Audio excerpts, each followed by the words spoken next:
And furthermore, you had the LAPD officer testifying that those fingerprints from Cuddy's house disappeared, that they were destroyed.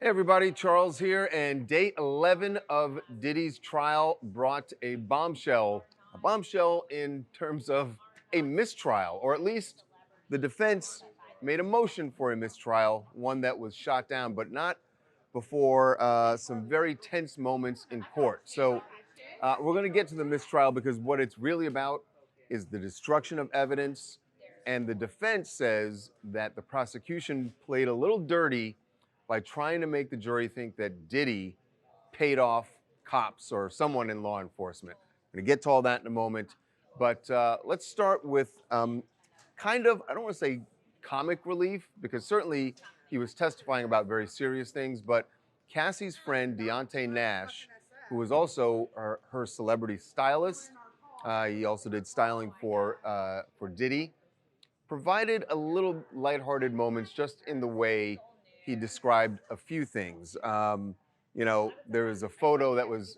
a prosecution exhibit. There's a photo of Deontay in some glasses. There's a blue background. It looks like a very stylish kind of headshot.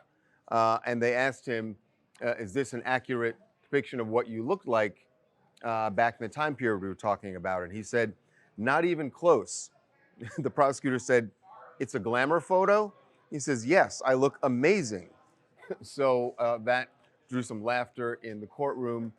So that was the lighthearted part. Then he got into what he witnessed, and that clearly was not lighthearted. Talked about seeing Cassie being abused. He talked about was asked what Diddy would call Cassie when he was around them. Remember, he spent a lot of time around both of them, styling them for different events, for award shows.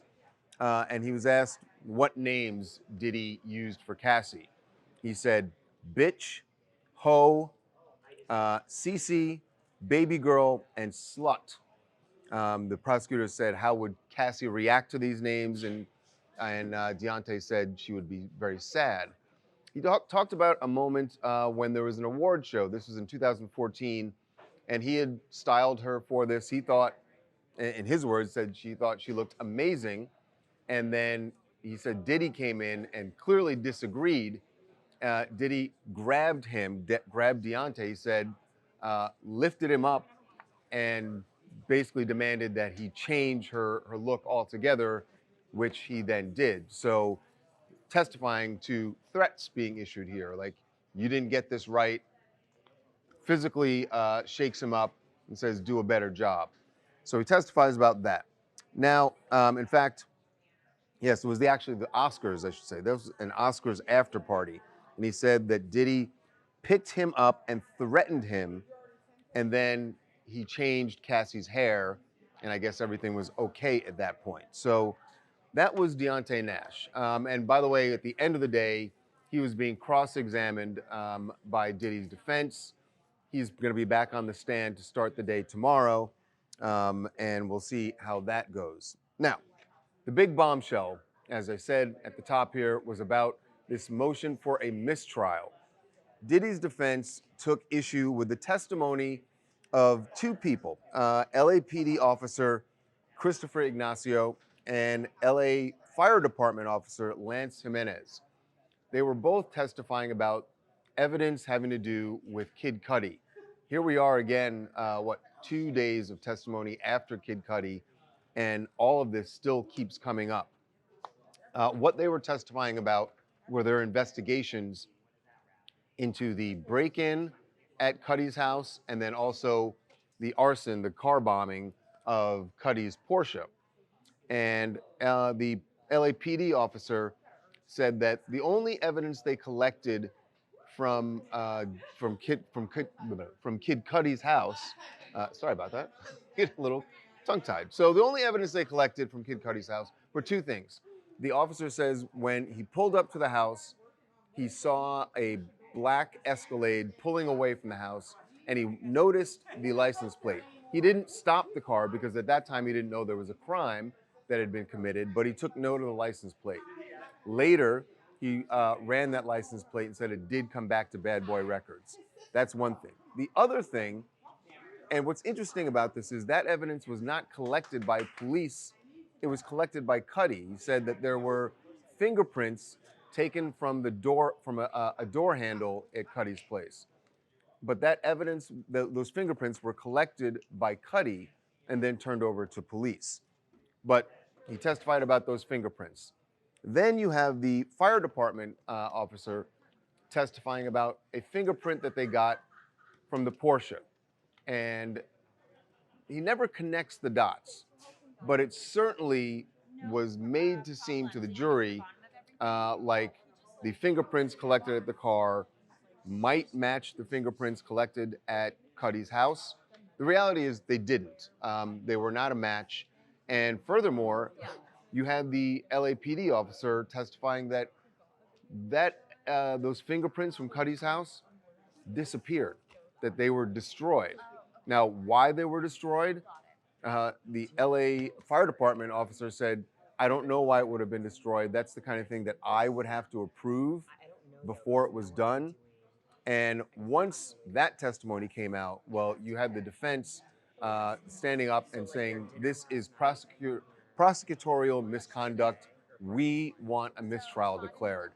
And that started a whole discussion about why they thought this was a mistrial. They think, the defense, Diddy's attorneys, think that the prosecutors brought up these fingerprints knowing that they were not a match, but brought them up just to raise that in the jury's mind that maybe it is, and that's the evidence that says Diddy, one, broke into Cuddy's house and also was responsible for for firebombing his car. Remember, they don't match. So the defense is saying, look, prosecutors know they don't match, but they brought that up anyway. And further, then they bring up this thing about the fingerprints from Cuddy's house being destroyed. They're making it sound as if Diddy maybe had something to do with this, that Diddy potentially paid off someone to destroy that evidence. And the defense said, look, we already know that this is an issue. It's sort of a myth that's out there because they know this from jury selection, that one of the questions that was put to all the potential jurors and some of the jurors who were even serving is, do you think that really wealthy celebrities can pay their way out of trouble? And there were people who said, yes, they do believe that. So that's what the defense was so upset about. They said, they're putting all these seeds in the heads of the jurors to make them think that our client is paying off people and that he had anything to do with destruction of evidence. We want a mistrial. Well, they didn't get it. And that's why I think you got to say that the winners today were the prosecutors. The judge said, I am not declaring a mistrial. We've gotten too far into this. What the judge did say was he instructed the jurors to ignore all of that evidence, that they should not consider any of the evidence about the fingerprints from the car or from Cuddy's house. Just forget it. Now, let's be real. I mean, the judge can say that to the jurors. You forget it. It never happened. You can't consider it. But they know, they heard it, and they also saw how the defense reacted to it. That's got to have some impact on them. And that's potentially, if Diddy is convicted and he's looking for grounds for an appeal, remember this day, because this is going to be one of the things that they would certainly bring up as a reason for an appeal, and that this should have been declared a mistrial. They didn't get that today, but maybe it will help them down the road. But again, the winner here is the prosecutors, because there was no mistrial and they got the jury to hear a lot of evidence about these two incidents. Plus, they heard more evidence of Diddy being abusive, not only to Cassie, but to other employees and threatening other employees, which of course all goes toward racketeering. So that's it for today. Tomorrow, Deontay Nash back on the stand, and also supposed to be Mia, a former assistant, who is actually referred to as victim 4 in the indictment, but she is a former employee and she will be testifying anonymously tomorrow. That is a pseudonym she's using. So we will see you tomorrow.